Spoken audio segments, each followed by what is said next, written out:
David M. Check me out on Money Trend TV.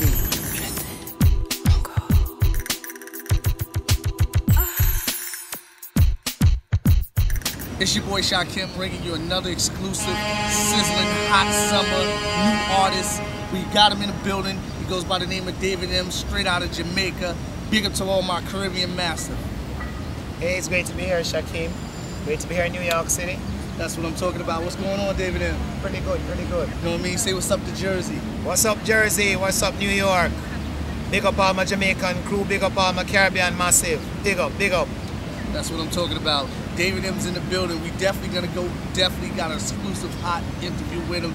You understand? But you know, I have to get into my beef with David M. You know what I mean? He stole my woman. You understand? I came in one night and one of his videos was on. You know what I mean? This is your life. You stole my woman. You had your shirt off. Yep. David M, you got beef. Yeah. Gotta show what I got, man. Gotta show what I got. Showing my assets. All right. That was what was that? One of your first singles? Yeah, Here Comes Your Life. Yeah, Here Comes Your Life. We never released it over here. We decided to go with Girls Night Out instead. We got a lot of positive feedback from Girls Night Out, so that's what we're going with. Okay. Yeah. And for many people that might think you're a new artist, you've been doing music since like you were 6, right? Yeah, I started music when I was 6. I was playing keyboards. By 16, I was playing for the orchestra. So that was a lot of formal music and stuff. But of course, live in Jamaica, so you got to play reggae. All right. What part of Jamaica? Kingston, actually, from big city, big Aki. So I played with the orchestra there, and by 17 I was in my first studio at Aquarius. Was there for a little while, and then I went away to law school. When I came back, I actually came to New York for a year after law school, and tried to get into the music biz here, but had to go back home. My dad died, had to get into the family biz. And when I went back to Jamaica, that's when I got signed with Double Publishing and Gussie Clark, called Gussie Clark, the Berry Gordy of Jamaica. But he really gave me my introduction. I was signed to him to write for his artists, people like Gregory Isaacs, Freddie McGregor. I did a collaboration for Shabba Ranks and JC Lodge, wrote for Cocoa Tea, wrote for a lot of his artists. At the time they were doing a lot of stuff, collaborations, a lot of albums for Greensleeves, and I really got cut my teeth, you know? Okay, really how you felt doing something for Shabba Ranks? No man, I felt great, and it was a good time. It was a good time for Jamaican music too. A lot of reggae artists were getting a lot of promotion at the time. That was in the 90s, so I felt good to be part of that stable. But for me, something was still missing because I wanted to write my own stuff, which was more R&B based, and which was more inspirational music. A lot of the music coming out then was lovers rock and was like, you know, it had to be cool, Don Man Girl kind of music and stuff, which was actually one of my songs for Gregory Isaacs, Don Man Girl. But I wanted to write stuff that was more inspirational, that spoke to a lot of the conscious stuff, like what Bob used to write and people like that used to write. So I felt that was missing. So after 2 years, I was signed for 2 years. I didn't renew my contract. He asked me to come in and write, and I did still sporadically once or twice. But I wanted to get into a project that was more conscious driven, more conscious lyrics, more conscious music.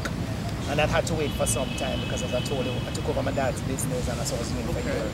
What kind of business that your dad had? Garbage business, janitorial business, and we started a chemical business, my brother and I.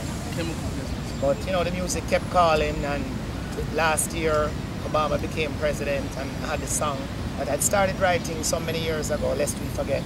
And that was the first song that I wrote and sang myself, produced it myself. And even when I was doing it, I was like, I'm not sure I wanted to do this thing.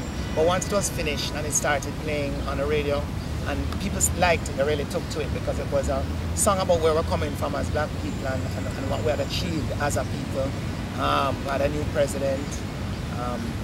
People took it to their heart. I'd be walking in the airport and people would hug me up and show me love. Who were some of the people that inspired you to make that song?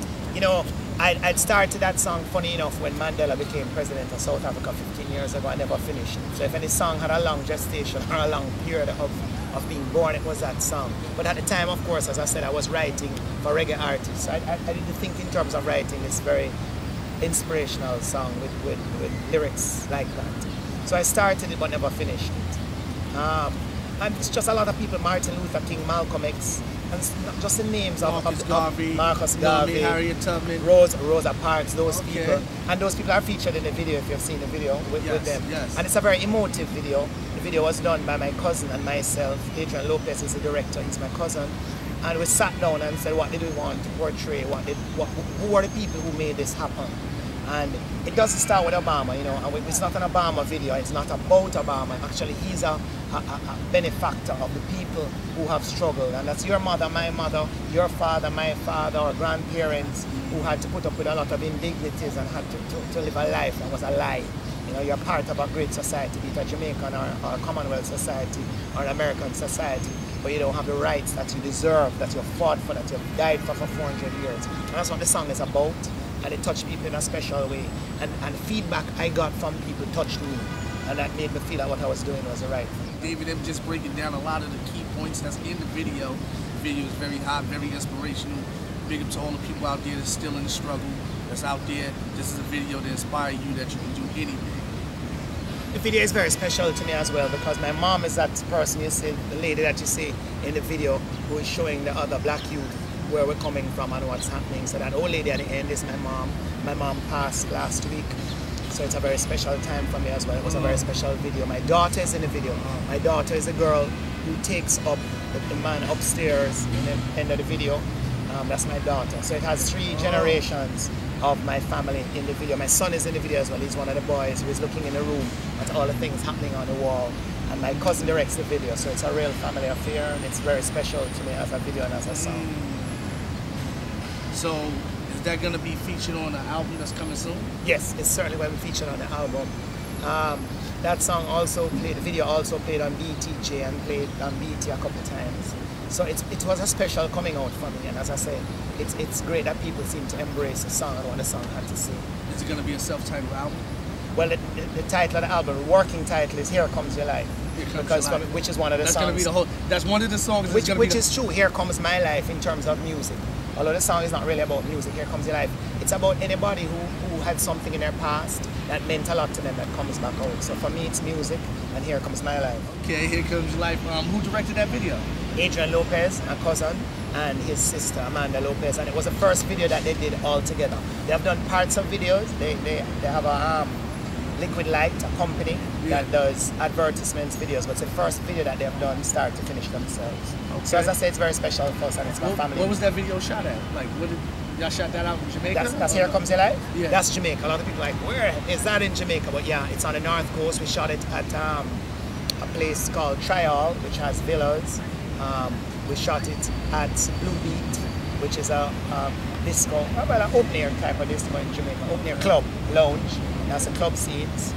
And we shot it at Silent Waters. It's also one of the locations. That's a very nice house. That's with the swimming pool with the stuff on it.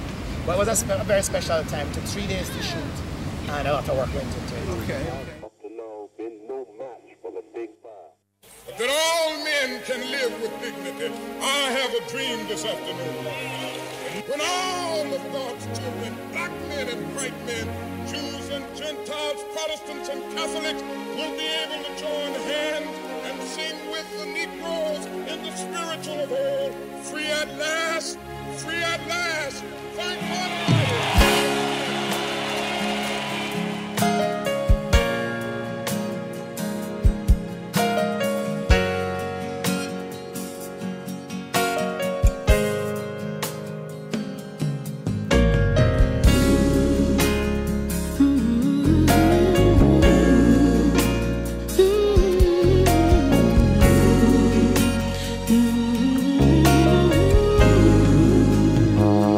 Wasn't there when he made the earth. Wasn't there when he parted the Red Sea.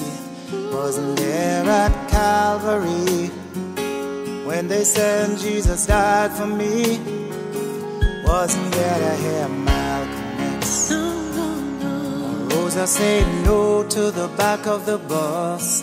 Didn't know Marcus get to join King when he marched for us.